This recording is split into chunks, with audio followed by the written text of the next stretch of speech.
amalan-amalan yang diharamkan, kemudian yang dibenci. Dan kita malam hari ini melanjutkan hadis berkaitan dengan birrul walidain.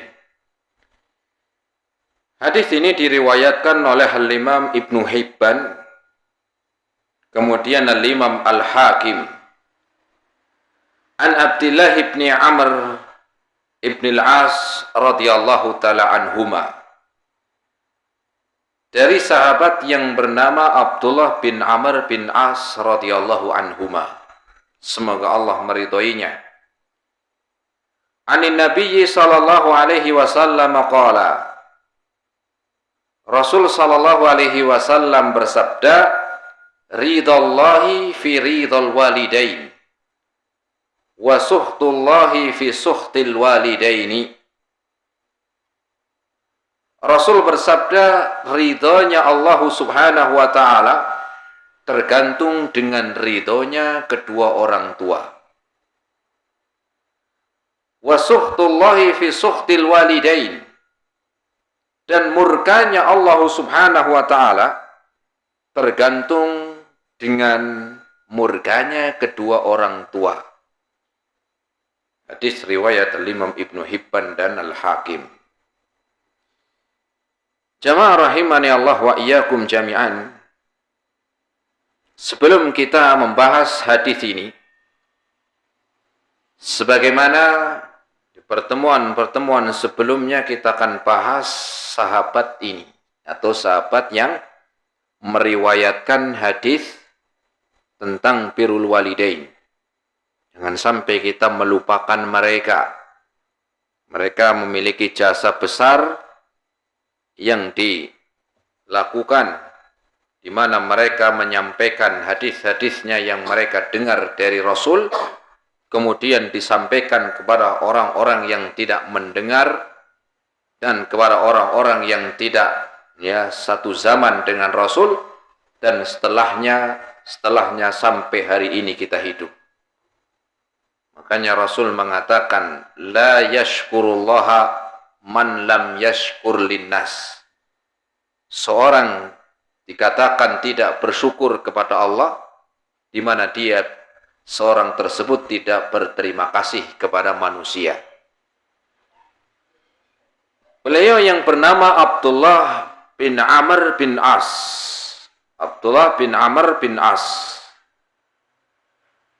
Di mana beliau adalah seorang sahabat Nabi, termasuk dari sahabat Nabi sallallahu alaihi wasallam.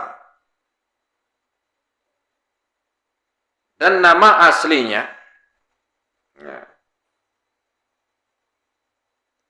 Abdullah bin Amr ibn al-As as-Sahmi. Nama aslinya beliau adalah Al-As. Nama aslinya Al-As sebelum masuk Islam. Sebelum masuk Islam, beliau memiliki nama Al-As. Setelah masuk Islam, Rasul mengganti namanya. Yang tadinya As bin Amr bin As. Jadi dinamakan sama seperti kakeknya. Rasul mengganti yang namanya tadinya Al-As, yang artinya orang yang bermaksiat. Al-As itu orang yang bermaksiat. Maka Rasul mengganti nama beliau dengan Abdullah. Abdullah yang tadinya adalah As bin Amr, diganti Abdullah bin Amr bin As. Nah begitu. Setelah masuk Islam. Apa perlu orang yang masuk Islam harus diganti namanya? Ya enggak harus. Tidak harus. Tapi kalau namanya itu seperti ini, artinya orang yang maksiat, ya gantilah. Ya. Atau namanya itu kurang baik. Nama-nama berhala misalnya. Nama-nama Tuhan-Tuhan selain Allah, ya ganti. Dari sini kita mengetahui, ya, kalau ngasih nama anak yang baik begitu. Kalau ngasih nama anak yang baik. Ya, ini kan Abdullah nama aslinya As, orang yang bermaksiat. Kadang-kadang orang ngasih nama anak itu enggak, ya kurang perhatian. Ada anak namanya siapa? Gudel. Gudel. Ya, kayak kurang nama aja di Gudel. Ada yang namanya Charles. Ya bukan nggak boleh, tapi ke orang Muslim namanya siapa? Charles ya kayaknya kok kurang. Ya, ya nama sesuaikan lah. Ya maaf kalau di sini ada Charles Muslim. Ya gimana orang tua dulu namanya apa? Namakan itu sih. Atau kadang-kadang ada namanya siapa? Kliwon, begitu. Kliwon. Ya. Ada anak yang dinamakan dengan merek mobil, Pajero. Ya kan nggak boleh, tapi kayak nggak ada nama lain aja dikasih apa? Nama merek mobil. Sekalian aja nanti pecel begitu ya coba. Jadi pelajaran untuk kita kalau memberi nama anak itu yang baik. Nah, sebagaimana ini orang tuanya Abdullah ini ngasih nama apa? Al-As, orang yang maksiat. Makanya ketika masuk Islam diganti sama Rasul. Ya, diganti. Bapaknya adalah Amr, terkenal. Amr bin As. Ada perbedaan antara Umar dan Amr.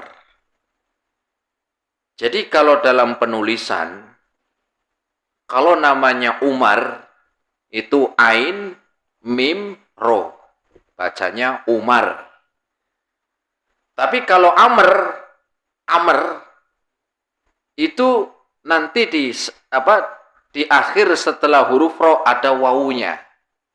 Ain, mim, ro tambahannya wawu. Kalau Umar nggak ada wawunya, maka bacanya Umar. Kalau ada wawunya berarti bukan bacanya Umar, tapi Amr, begitu. Ya.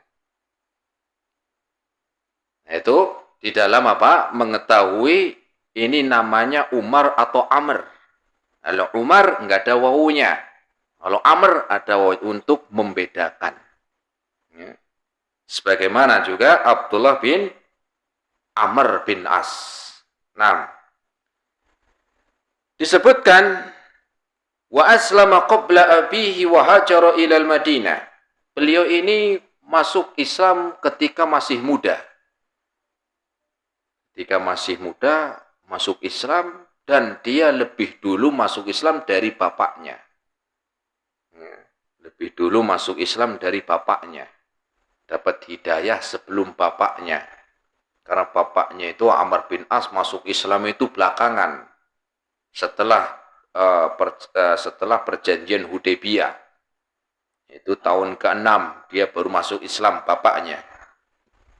Adapun ya, anaknya ini lebih dulu masuk Islam. Dan kita bersyukur ya, kita ya sudah dari kecil bahkan dari bayi. Kenapa? Karena orang tuanya muslim. Maka ini adalah satu nikmat besar yang Allah berikan kepada kita tanpa susah payah masuk Islam. Kenapa? Karena orang tuanya sudah muslim. Dan ini adalah nikmat yang Allah berikan kepada kita. Bayangkan kalau seandainya jenengan lahirnya di Eropa, siapa yang jamin jenengan masuk Islam? Belum tentu. Jangankan di Eropa, yang lahir di sini aja banyak. Ya, banyak apa? Banyak dia non-muslim. Sehingga Allah memberikan kepada kita nikmat. Dan kalau kita lihat di dunia ini penduduk, ya, manusia itu apa banyak jumlahnya, penduduk dunia itu jumlahnya banyak.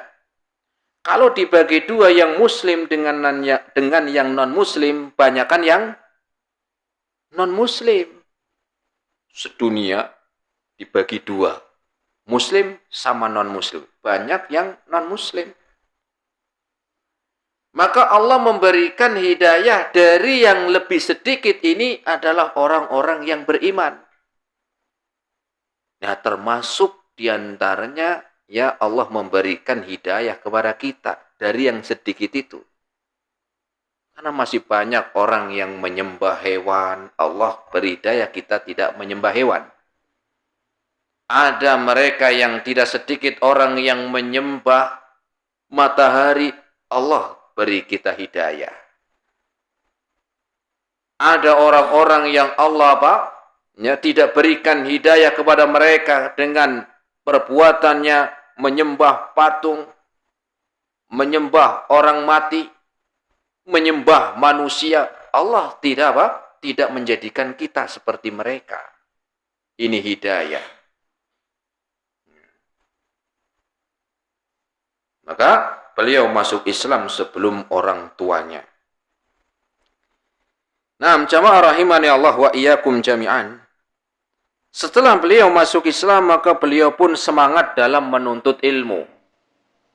Maka kewajiban seorang muslim adalah dengan menuntut ilmu, baik itu yang sudah beragama Islam atau yang baru masuk Islam. Semangat menuntut ilmu.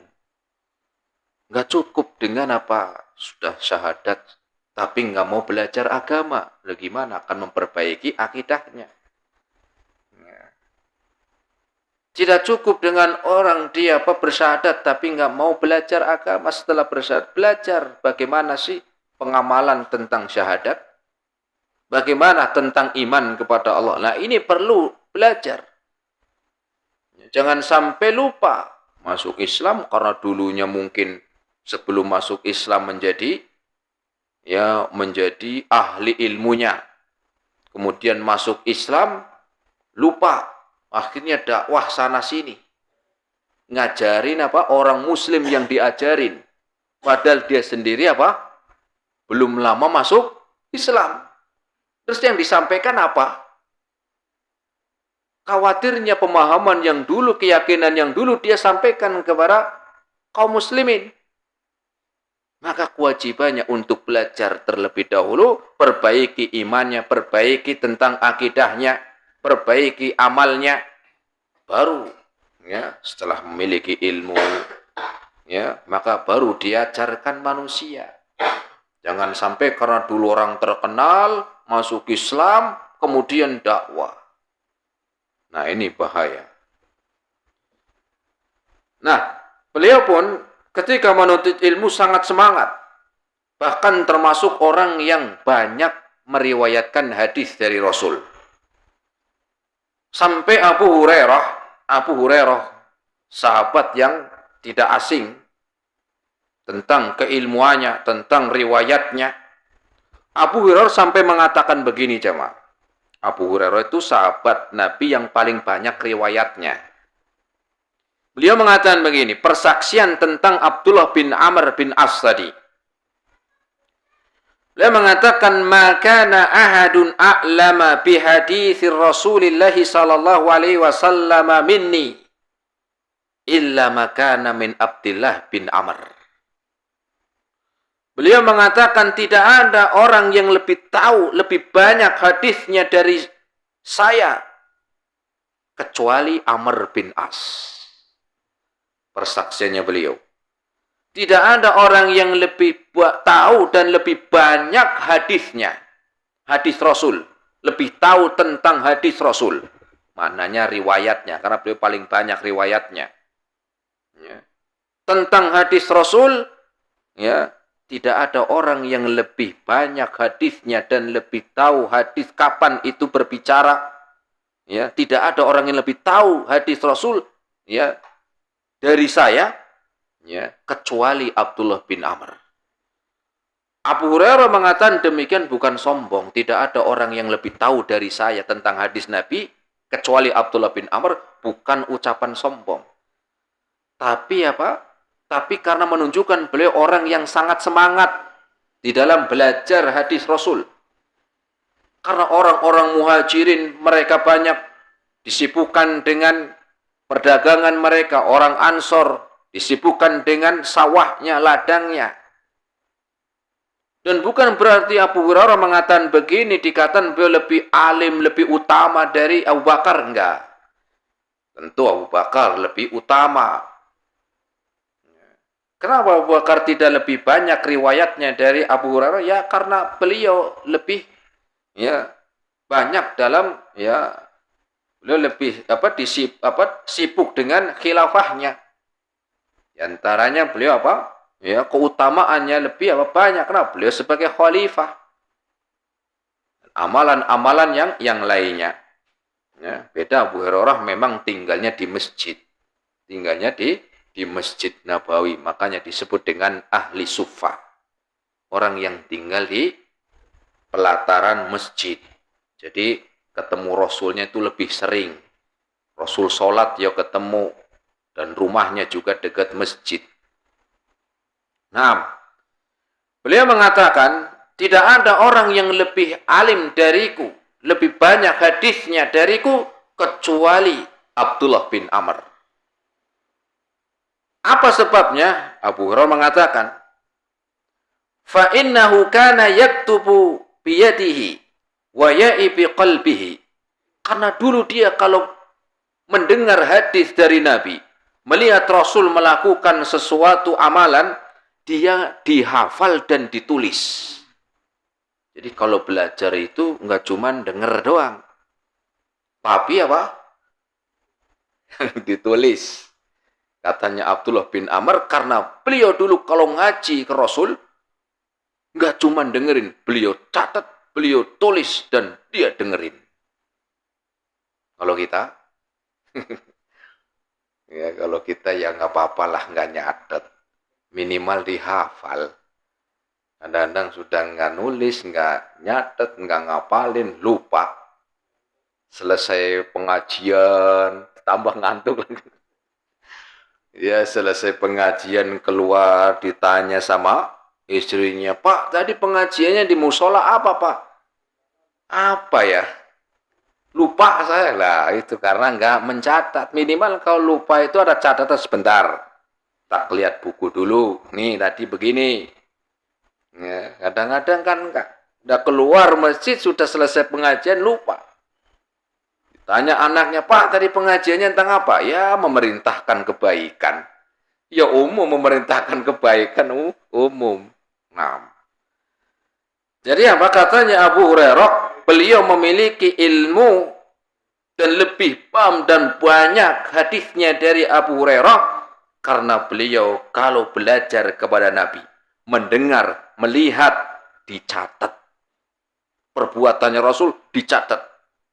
Sabdanya Rasul ditulis. Ya. Wa kuntu a'i wala aktub. Adapun saya cuma ngapalin tapi enggak saya catat, katanya Abu Hurairah. Ya. Kalau saya apalin yang Rasul lakukan, yang Rasul menyampaikan, yang Rasul perbuat, itu saya hafalin. Tapi enggak saya catat. Kalau Abdullah bin Amr enggak. Dia hafalin, dia catat. Nah, maka itulah ilmu. Makanya Imam Syafi'i mengatakan begini, jemaah. Qayyadul ilma bil kitabah. Kalau belajar, kalau ngaji itu catat. Qayyadul ilma bil kitabah. Catat apa yang disampaikan. Poin-poinnya apa yang disampaikan. Minimal kan kalau lagi kosong waktunya, lagi nganggur, murojaah. Kemarin sampai mana sih? Karena kita menyampaikan pengajian ini bukan kayak pengajian yang setahun sekali. Di momen-momen hari besar. Bukan. Tapi kita sampaikan ilmu itu bertahap. Dengan rinci dan juga bersambung. Ya, makanya kita sering satu hadis itu kan lama. Kadang sampai sebulan, kadang lebih. Karena itu. Ya, ilmu rinci. Ilmu disampaikan satu hadis sampai sekian pertemuan. Nah, itulah ya agar lebih mengena, lebih memahami dan dan mudah untuk dihafal dan diamalkan. Nah, kita lanjutkan. Katanya Abu Hurairah, beliau melanjutkan, ista'dzana Rasulullah sallallahu alaihi wasallam fil katibi anhu fa. Karena dulu Abdullah bin Amr, Sebelum dia mencatat, dia pernah minta izin kepada Rasul. Ya Rasul, saya izin untuk mencatat ya Rasul.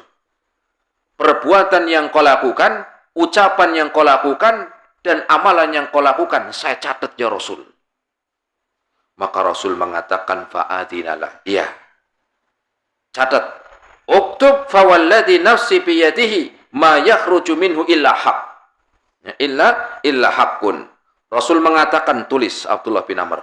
Apa yang aku sampaikan, apa yang aku kerjakan, apa yang aku amalkan, catat. Demi zat yang jiwaku ada di tangannya, ma yakhruju minhu illa haq. Tidak ada yang keluar dari diri saya. Baik itu ucapan, baik itu perbuatan, ataupun amalan, kecuali itu hak. Makanya Abdullah bin Amr semangatnya. Ya.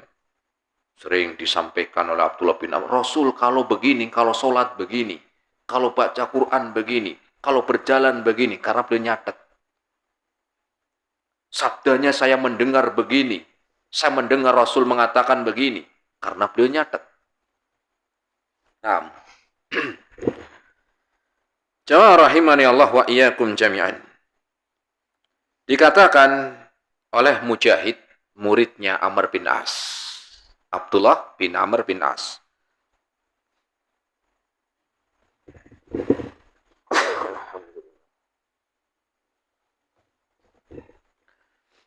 Mujahid mengatakan, yaitu murid dari Abdullah bin Amr bin As, Ra'aitu ingda Abdullah bin Amr. Aku pernah melihat Abdullah bin Amr sahifatan, membawa buku, membawa catatan ditumpuk, bawa buku. Jadi ya katanya Mujahid, saya pernah melihat Abdullah bin Amr itu membawa catatan. Ya, jadi ngajar pun begitu. Nggak harus gengsi, ngajar bawanya buku, ngajar itu langsung keluar, langsung ya tetap beda. Ya. Kenapa? Karena ilmu itu perlu dicatat. Perlu dicatat, dianggap dari mana rujukannya, dicatat, dipersiapkan. Nah begitu. Ya, di dalam mengajar pun demikian. Bukti sebagai orang yang mengajar itu serius. Ya, serius, enggak cerita ngalor ngidul, ngetan ngulon. Ya, atau misalnya ya cuman yang disampaikan cerita tambah lucu. Bukan nggak boleh lucu, tapi kalau berlebihan ya akhirnya kurang apa yang disampaikan. Ya, kurang yang disampaikan. Tetapi apa? Persiapkan, catat, tulis. Maka saya melihat Abdullah bin Amr membawa catatan. Fasa'altu anha, saya pun nanya, wahai Abdullah bin Amr, itu catatan apa? Ya, catatan apa? Faqala hadhihi sadiqah fiha ma sami'tu min Rasulillah sallallahu alaihi wasallam laisa baini wa bainahu fiha ahad. Ini catatan yang saya catat dari Rasul. Baik itulah di berjalan, yang penting perbuatan yang Rasul lakukan saya catat di sini. Yang ketika itu banyak orang yang tidak mencatat. Makanya beliau ilmunya banyak karena banyak nulis, banyak mencatat. Imam Ahmad itu disebutkan, beliau membawa ketika sudah umur lansia, lanjut usia, beliau masih membawa ya pena sama catatan. Sudah lansia, jalannya susah tapi masih bawa pena. Ditanya sama tetangganya, mau sampai kapan ya nulis dan mencatat terus mbah? Begitulah bahasanya. Maka beliau mengatakan, saya menuntut ilmu, belajar, mengajar dengan mencatat ya sampai apa? Ya minal ahdi ilalah, dari mulai anak-anak muda sampai ilalahdi, sampai meninggal. Maknanya apa? Ya, keutamaan beliau di dalam apa? Di dalam menyampaikan ilmu dan juga dalam belajar mencatat. Naam, jamaah rahimani Allah wa iyyakum jami'an. Adapun keutamaan yang lain dari Abdullah bin Amr bin As. beliau pernah meminta izin kepada Rasul untuk puasa setiap hari. Itu saking semangatnya beliau. Minta izin untuk puasa setiap hari di luar bulan Ramadan. Ya, saking semangatnya. Kalau kita puasa, iya setiap hari, kapan? Ramadan. Kalau kita, beliau enggak setiap kali setiap hari ya di luar bulan Ramadan. Maka Rasul pun tidak mengizinkan. Cukup sebulan 3 kali. Yaitu Ayyamul Bid. Ya. Cukup sebulan 3 hari. Tanggal berapa? 13, 14, 15. Ya. Kemudian Abdullah bin Amr mengatakan, saya mampu ya Rasul. Ya sudah, tambah puasa Senin Kemis. Saya masih kuat ya Rasul. Saya pengen semangat. Saking semangat ibadahnya beliau itu. Maka ya Rasul pun mengatakan, ya sudah, puasa Daud. Setiap hari, tapi satu hari puasa, satu hari berbuka. Satu hari puasa, satu hari berbuka. Maka beliau pun mengamalkan. Ya. Semangat di dalam puasanya. Ya, kalau kita ya minimal Ramadan, walhamdulillah. Ya itu aja sudah, baru seminggu aja puasa Ramadan, lama banget ya Ramadannya. Baru seminggu. Gimana kalau Abdullah bin Amr ini? Baru seminggu kayaknya lama banget ya. Begitu. Ya. Apalagi ngeliatin jam mulu, kapan nih bukanya? Perasaan dari tadi jam 10 siang mulu. Ya, karena mungkin kurang semangatnya. Ya. Kemudian di antara keutamaan yang lain dari sahabat Abdullah bin Amr, semangat di dalam membaca Al-Quran. Ya. Bahkan pernah beliau menghatamkan setiap hari. Menghatamkan Quran setiap hari. Ya. Luar biasa. Mungkin bagi orang yang nggak biasa, lama. Ya, bagi yang nggak biasa, bagi yang sudah terbiasa ya, apalagi hafalnya itu mana cepat itu. Tetapi Rasul Shallallahu Alaihi Wasallam mengatakan, ya Rasul mengatakan ya sebulan sekali, nggak usah terlalu cepat. Ya, kenapa? Al-Quran tujuannya bukan cuma dihatamkan bolak-balik doang, tapi ditadaburi maknanya, diamalkan isinya, dan juga untuk dibaca, bukan hanya dibaca, tetapi juga untuk ditadaburi apa maknanya, apa yang bisa diambil ibrahnya, dipelajari dan diamalkan. Ya. Kemudian beliau mengatakan, saya mampu lebih dari itu ya Rasul. Kemudian Rasul mengurangi lagi, yaudah, setiap 20 hari, khatamkan. Ya. Abdullah bin Amr mengatakan, saya mampu lebih dari itu ya Rasul. Maka Rasul mengatakan, sudah, 7 hari sekali, khatamkan. Maka Rasul mengatakan, dan tidak boleh lebih dari itu. Maknanya tidak kurang, jangan kurang dari itu. Sudah 7 hari, khatam. Akhirnya pun beliau setiap 1 pekan, ya 1 pekan sekali khatam beliau. Ini di luar Ramadan. Kalau di bulan Ramadan wajar. Ya, di bulan Ramadan wajar ada yang 3 hari. Kenapa? Karena wayahnya. Wayai. Apa wayai? Ya. Memang waktu ketika itu orang banyak baca Quran, semangatnya pun ada, bertambah. Tapi kalau kayak sekarang, jangankan mau khatam, ya, baca Quran aja mungkin pada lupa. Lebih semangat baca WA. Lebih semangat baca WA. Sudah baca WA sekarang Pak? Sudah. Dari bangun tidur sampai pada maghrib. Sudah berapa kali? Ya kurang lebih 50 kali buka WA. Buka HP. Baca Quran? Kayaknya belum. Nah, sudah sih tadi pas sholat. Paling baca Quran pas sholat. Jadi beliau semangat di luar bulan Ramadan demikian. Setiap 1 pekan beliau khatamkan. Ya. Amalan yang lainnya, di dalam takut terhadap dosa. Beliau orang yang sangat sangat takut di dalam melakukan, ya, di dalam dosa-dosa yang dilakukan. Makanya setiap malam beliau itu muhasabah diri. Setelah sholat isya masuk rumah, ya, sebelum tidur memikirkan dosa apa yang saya lakukan hari ini. Ya. Dia menghitung-hitung dosa yang sudah dilakukan. Cobalah kita mencontoh. Sebelum tidur saya hari ini melakukan apa ya? Oh, tadi saya nipu di kantor. Oh, saya tadi masuk kerja. Oh, saya tadi ya ada nipu. Oh, itulah. Ya. Oh, tadi saya ngomongnya bohong. Oh, saya tadi bohongin suami. Saya bohongin istri, bohongin anak. Maka beliau orang yang sangat takut terhadap dosa yang telah dilakukan.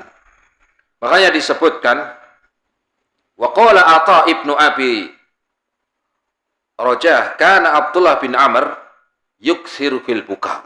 Abdullah bin Amr itu orang yang sering banyak menangis. Orang yang banyak menangis. Ya. Antum hari ini sudah berapa kali nangisnya? Oh, belum. 1 tahun yang lalu sudah berapa ya? Ya. Oh, belum pernah nangis, Tat. Nah, cobalah mengingat-ingat dosa. Ya. Mengingat-ingat dosa sehingga ya, dengan itu rasa takut kepada Allah itu muncul. Ya, sekali nangis karena dapat rezeki. Nah, itu beda lagi kalau dapat. Ini kan nangisnya karena senang. Ya, dapat rezeki. Kenapa nangis, Pak? Karena memang muhasabah diri. Enggak. Tadi habis dapat warisan nangis saya. Itu mah ya wajar. Dapat warisan nangis bukan karena takut dengan dosa. Wa yugliku alaihi babahu, ketika ya setiap malam beliau pun ya menutup pintunya. Wa yabki hatta ramasat aina. Saking seringnya menangis karena memikirkan dosa-dosa yang telah dilakukan sampai disebutkan matanya itu sampai sering sakit mata. Bukan karena saking seringnya nangis karena dosa yang dilakukan oleh dia. Padahal sahabat Nabi, orang yang banyak amalnya, orang yang semangat dalam belajarnya. Keutamaan yang lain, Abdullah bin Amr, beliau orang yang semangat pengen masuk surga. Orang yang semangat pengen masuk surga. Kalau kita ditanya pengen masuk surga, pengen semuanya. Semangat pengen masuk surganya mana? Nah, ini. Ya, beda-beda. Ya. Kalau ditanya semua kita pengen masuk surga, tapi semangat pengen masuk surganya ini yang kita berbeda. Pengen masuk surga, Pak? Pengen. Tapi sholatnya males. Nah, ini dia. Semangat dong, tapi pengen masuk, tapi kurang semangat. Ya.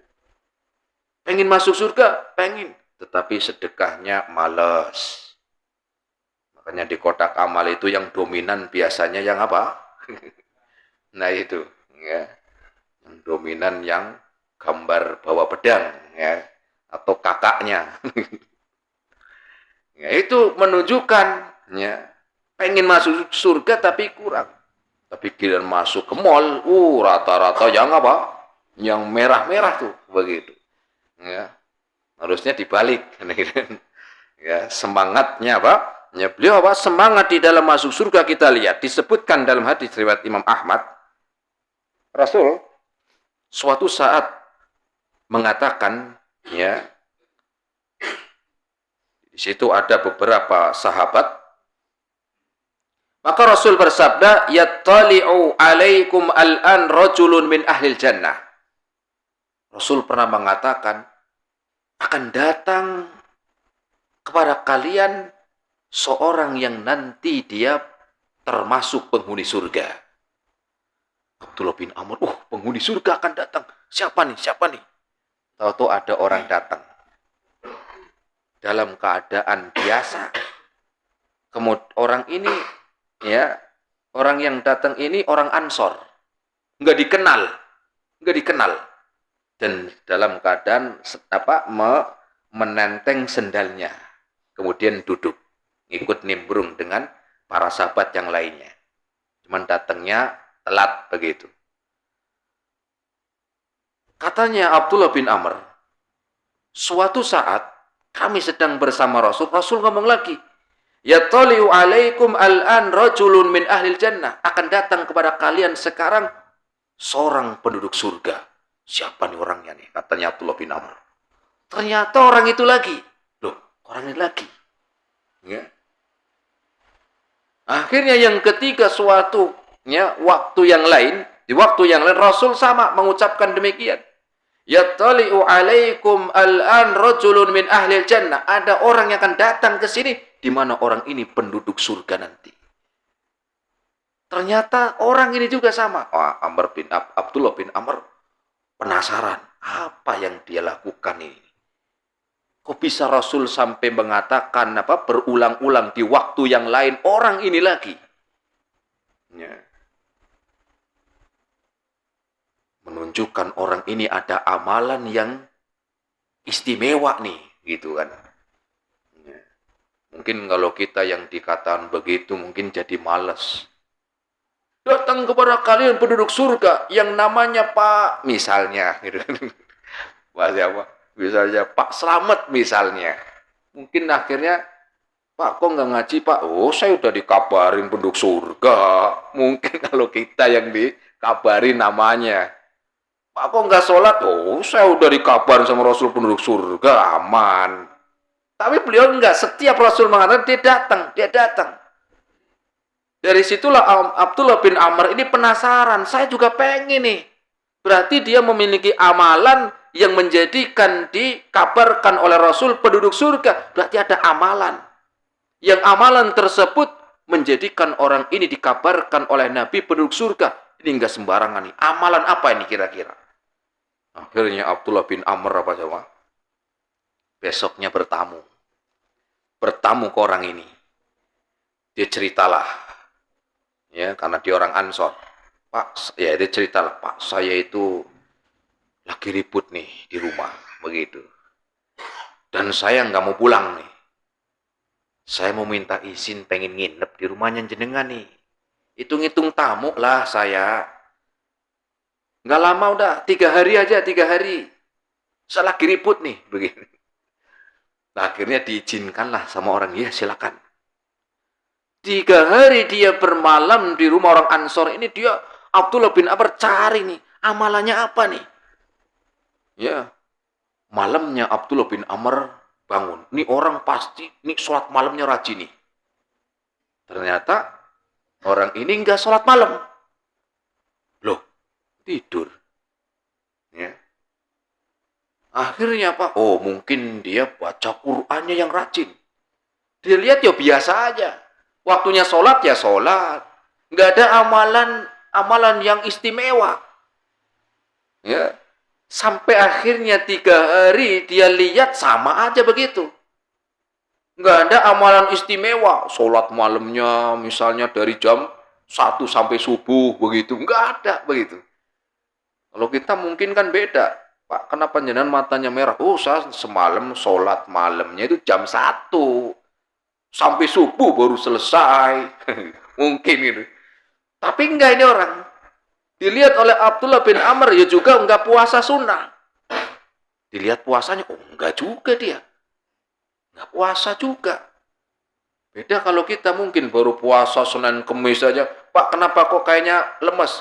Saya puasa Senin Kemis sudah 2 tahun. Kalau kita mungkin begitu. Dilihat sedekahnya, ya sama aja, biasa. Nggak ada amalan yang istimewa. Sampai akhirnya, Abdullah bin Amr ketika selesai 3 hari mau pamit. Ya. Kemudian dia nanya, Rasul itu pernah mengatakan ada orang yang akan datang seorang, dia penduduk surga. Saya lihat jenengan yang keluar. Jenengan yang datang ini. Kemudian di waktu yang lain Rasul mengatakan demikian akan datang seorang penduduk surga, jenengan lagi yang datang.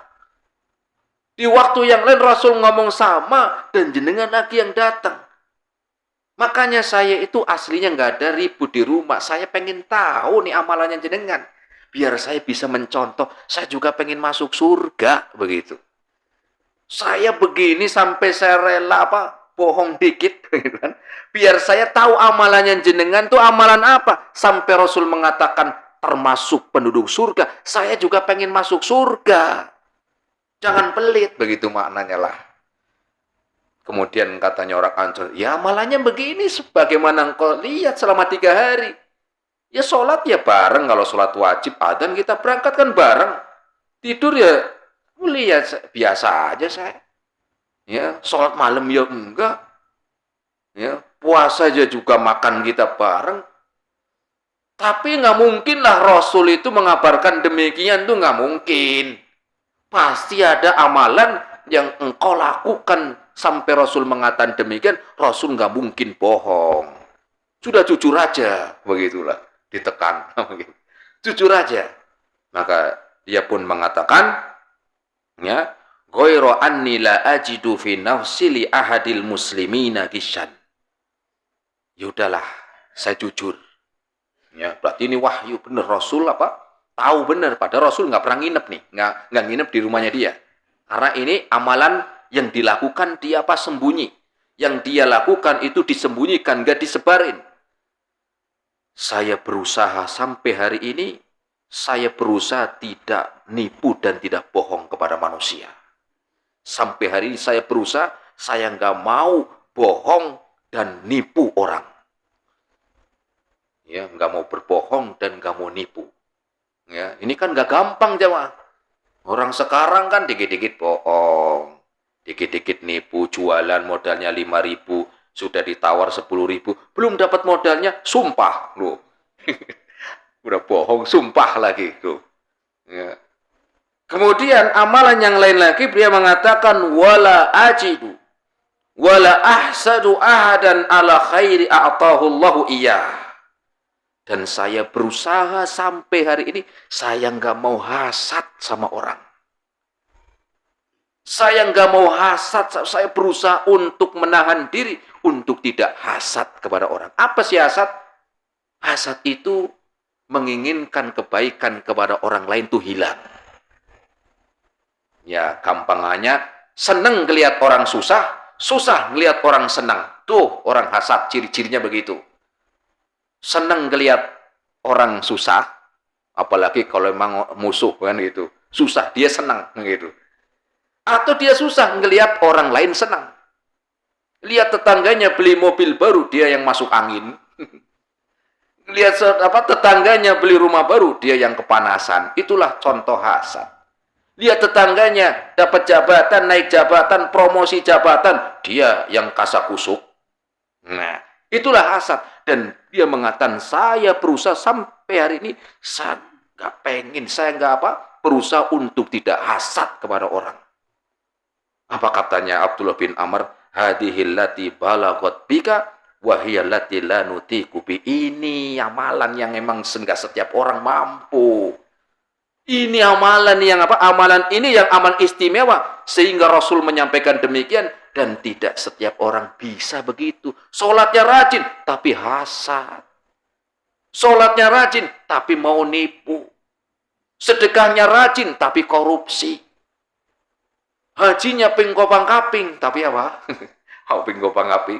Hajinya sudah sekian kali, tapi hasad ke orang. Ini yang tidak setiap orang punya seperti itu.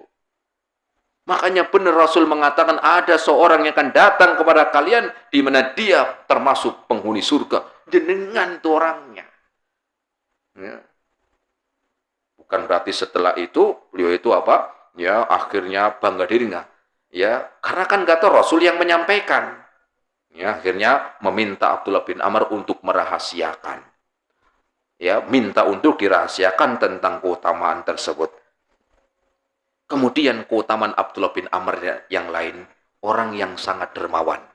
Abdullah bin Amr bin As ini orang yang sangat dermawan. Pernah suatu ketika disebutkan, ya, dalam satu waktu, dalam satu kesempatan, beliau itu pernah menghajikan 300 orang. Menghajikan 300 orang dan plus dikasih gratis onta 300. 300 onta dikasihkan, biaya haji 300 orang dibiayai sama beliau. Orang itu dalam satu kesempatan doang. Ya, pernah didapati beliau menghajikan 300 orang dan memberi wasilah, memberi kendaraan 300. Kayak apa? Itu dalam satu belum kesempatan yang lain. Ini beliau menunjukkan orang yang sangat dermawan. Orang yang sangat dermawan. Ya, sehingga jangan sampai menjadikan seorang yang beliau menjadikan harta yang dia miliki sebagai jalan menuju kebaikan. Dan ingat bahwa kaya itu tidak menghalangi untuk beribadah. Ya, jangan sampai menjadikan harta yang kita kumpulkan tetapi menjadi rebutan setelah meninggal dunia.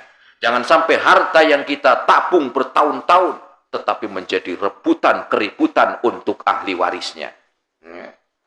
Dan beliau meninggal dunia di tahun ke-65 Hijriah di umur 72 tahun dan dikuburkan di kuburan Baqi. Semoga Allah meridhoinya. Semoga Allah meridhoinya, dan kita insyaallah taala membahas hadisnya, yaitu ridallahi fi ridul walidain wa suhtullahi fi suhtil walidain. Dan kita akan sampaikan insyaallah taala di pertemuan yang akan datang, yaitu bahasan hadisnya dari sahabat Abdullah bin Amr. Semoga bermanfaat. Terima kasih atas segala perhatiannya. Mohon maaf atas segala kekurangannya. Kita akhiri subhanakallahumma bihamdika asyhadu an la ilaha illa anta astaghfiruka wa atubu ilaik. Assalamualaikum warahmatullahi wabarakatuh.